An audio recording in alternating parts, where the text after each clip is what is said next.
Police on Sunday identified the suspect in the Resorts World Manila attacks as Jesse Carlos, 42, a former employee of the Department of Finance who was heavily in debt due to casino gambling. Carlos was previously assigned to the DOF's one-stop shop office. He was discharged from his post for issues related to his statement of assets, liabilities, and net worth. His identity was confirmed early Sunday morning by his estranged wife and his parents. Carlos is said to have 4 million pesos in debt with banks, with an undisclosed amount of non-bank related debts due to his gambling problem. He also sold his car and the family property in Batangas to finance his gambling addiction. Carlos, who was said to be a regular at other casinos but not at Resorts World, was barred from entering all casinos by the Philippine Amusement and Gaming Corporation upon request of next of kin last April. Carlos's father confirms his son was in financial trouble, but he denies Carlos was mentally ill. He also says that they do not know where the gun he used came from. Most public elementary and high schools all over the country on Monday opened their doors to 22.9 million students for school year 2017-2018. Only public elementary and high schools in Marawi City and 8 other districts in Lanao del Sur are postponing their school opening for a maximum of 2 weeks, following the clashes that erupted between government troops and local terrorists in Marawi City.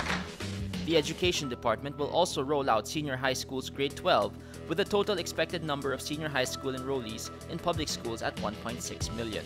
Education Secretary Liling Briones says there was a shortage of 66,000 classrooms in 2016.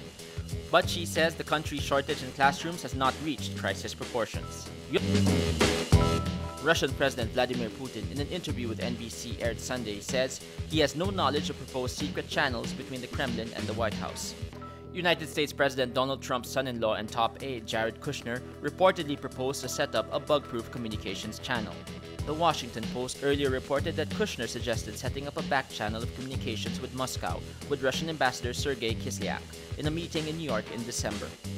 Putin also denies United States intelligence agency's assessment that Russia meddled in the US election to help Trump win.